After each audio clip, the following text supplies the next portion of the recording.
So I'm going to go ahead and get started because I want to be cognizant of everybody's time. So thank you all for coming. And also thank you all for doing what you do, all of you, because we need a strong press in this state, right? And so thank you all very much for doing what you all do, and you do it best. So my name is John Ruckelshaus, and I'm running for the Indiana State Senate in this district, which is District 29, which incorporates Western Hamilton County, Carmel, Zionsville, Western Pike, which we're in the area right now, Eagle Creek Reservoir, and down around Wayne Township, which pretty much encompasses right around Ben Davis High School. So the reason why we're here today is to be very cognizant and very aware and very concerned about what's going on with the Eagle Creek Reservoir and the LEAP project, both today and tomorrow. I grew up literally right over here, right through these woods in here. I went to Pike High School. I grew up on this reservoir, so I know this reservoir well. Obviously, some people moved in and moved out of this reservoir that live around here, but this is very, very important to them. We have knocked on almost 8,000 doors so far in this campaign. Many of those doors right around these neighborhoods that you see all around and hugging the lake. And in every one of those doors are yard signs and the discussions that we had. And what I heard over and over and over again was, what's the status of the leak? Who do I talk to? I've got a problem with what's going on. I'm concerned about what's going on. Who do I talk to? We know currently that there are at least 5 state agencies that are responsible for this reservoir right now at the state level. That would be Department of Natural Resources. That would be the Indiana Department of Environmental Management. That would be the IURC, Indiana Utility Regulatory Commission, the OUCC, the IFA, Indiana Finance Authority. You would think, what the heck is that going on? So what we're proposing, after we've talked to multiple residents, is the consolidation of the water management in the state of Indiana and the creation of an office called a water czar. Someone at the state level, and this should be a cabinet level position, but somebody in an office who is responsible for the water management of Eagle Creek and all over the state of Indiana. Water is our most precious resource in the state. Not only for our livelihood, we need water to survive, but for recreation, but for industrial and economic development. Right now, we have 5 or 6 different mechanisms, state authorities. We need to consolidate that into one. And as I always say, the citizens and business will have one throat to choke. They'll have one person, one office that they can go to.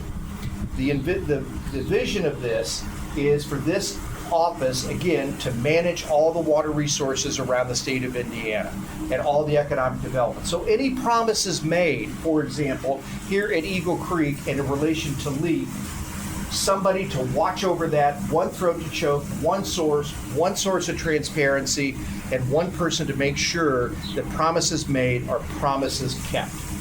Now, we're also going to propose something that's very unique, and Abdul knows this from covering the State House for many years, and some of you that have been covering the State House.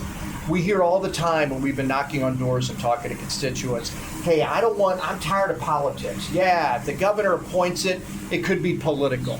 Well, yes, the governor is going to appoint this person to be head of this office, but for the first time in the state of Indiana, to my knowledge, Abdul, correct me if I'm wrong, but this person must be subject to confirmation by the Legislative Council, which is made up of Republicans and Democrats equally. No other cabinet level position in state government is under that process. I think it's extremely important that we tell the citizens with this new office that we are all about transparency and above politics.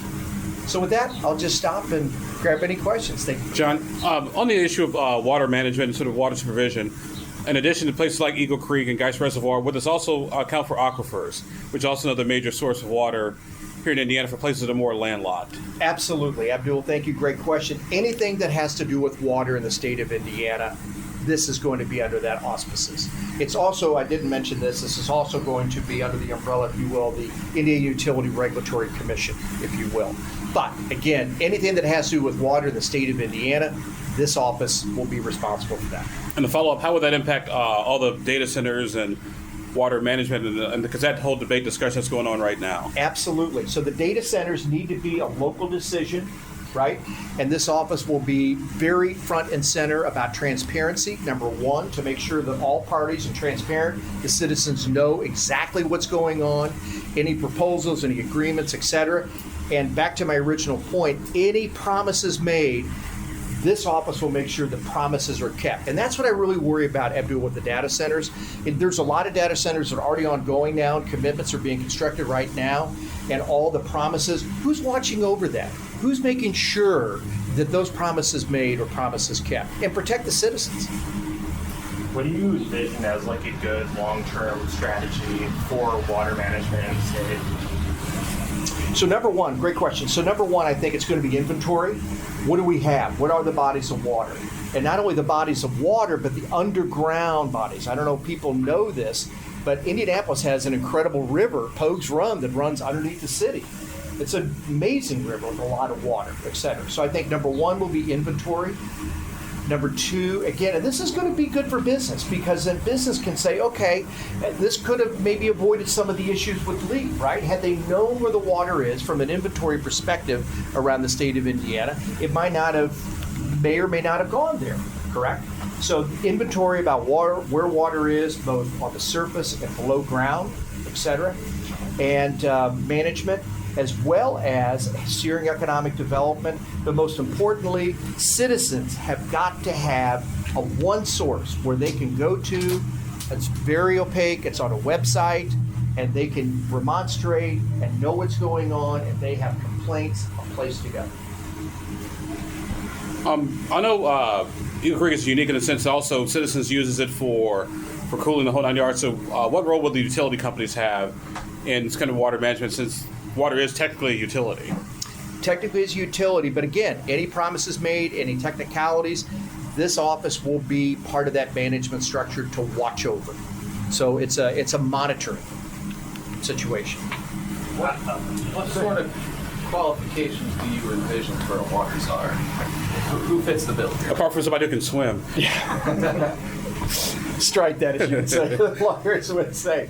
This has got to be, I don't have any particular person in mind, okay? This is obviously the governor's decision and his team. Sure, citizens can have input, and I hope citizens have input in this. But this has to be someone of impeccable standards, someone that's steeped in science, someone that understands relations between entities and governments and individuals. Again, going around talking door to door to door, this has got to be an individual that will be sensitive to the citizens that live around all these economic development issues like Eagle Creek and the LEAP, et cetera, and be able to manage that. So, but it's going to have to be someone of very high, impeccable standards, someone non-political. Have you spoken with the governor's office about this or any other politician? No, not yet. Actually, because this is going to be, glad you asked that, this is going to be, he has sort of a task force right now by executive order that he's going down this road right now. So we're actually a little bit ahead of him, maybe, perhaps, in the final analysis of that. But we want to work with the governor, and this will be the first piece of legislation that I will introduce. Has spoken to your former Senate colleagues about any of this? Yes, I've spoken to several colleagues and already starting to put together some interest about sponsorship. And I want to make sure, thank you, Abdul, for bringing that up. I want to make sure this is a bipartisan effort. Most of the legislation when I served earlier was bipartisan, and we're going to continue along that vein. This has to be. Water, again, is our most precious resource. Where in your mind is like the LEAP project right now? Do you think how they've handled it is good at this point? What are your thoughts on that? Yeah, I think right now the LEAP project probably wasn't thought out very well at the very beginning, correct? And then obviously we have some very good things going on there right there with Eli Lilly investing $9 billion, over 3,000 high-paying jobs. So that's a good thing. Economic development is a good thing. I understand with the corridor there. But I think this will help augment that, both not only the LEAP district, but future developments. I think this office and this concept and this management will really help future economic development. And how has Indiana managed water resources in the past compared to now? Well, I think, Abdul, the proof is in the pudding. I think it's been helter-skelter, right? When you have five, not only five, but six different agencies that have their hand in water management, including the IFA, Indiana Finance Authority, right? What do they have to do with water, right? You would think maybe it's DNR. No, it's IDEM, Indiana Department of Environmental Management. So again, citizens and businesses, they don't know where to turn. This is going to be one throat to choke. Any more concerned about maybe you could the classic line? Republicans, they hate government until they actually need it. So why is John Ruckelshaus creating more government, more bureaucracy? Abdul, I'm glad you brought that up. So this actually almost gets a little emotional for me, because at the end of the day, there are certain things that government should totally be responsible for: roads, infrastructure, the environment, water. This is how we live. And it's not lost upon me. My uncle, William Ruckelshaus, was the first EPA director in this country. And he served twice, in the Nixon administration and the Reagan administration. He was instrumental in the passage of the Clean Water Act in 1972. And I somewhat get emotional over this. No longer is he with us, but I know he would be looking down right now, and he'd be very proud. Would your proposal take any authority away from those other agencies, or how would they play into it? That's a good question, and I think that'll be part of the legislative process as we move through there, right? When you put legislation, this is the beginning framework, and then you start sorting that out. And believe me, having run a prior agency, sometimes agencies are like, yeah, that's a great idea, let them do it, and consolidation. And I think this consolidation of government, back to Abdul's point, and that'd be my answer to them, this is about streamlining government. This is about making government more efficient. How's the race going, by the way? Pardon me? How's your race going, by the Oh, way? good. Fantastic. Well, we've been knocking on, like I said, almost 8,000 doors. It's been pretty hot, I will tell you that. But we've had a lot of doors that have opened up. We've had incredible conversations with future constituents. And actually, that's the part I love. Because this is, would this be considered like a swing, for like one of the two Senate swing Senate districts? This is the most competitive seat in the state of Indiana. No question about it. Yeah, it's a total toss-up. It's a jump ball. Anything else? We're good. Okay, guys. Thank you you. very much. Thank you. Appreciate it.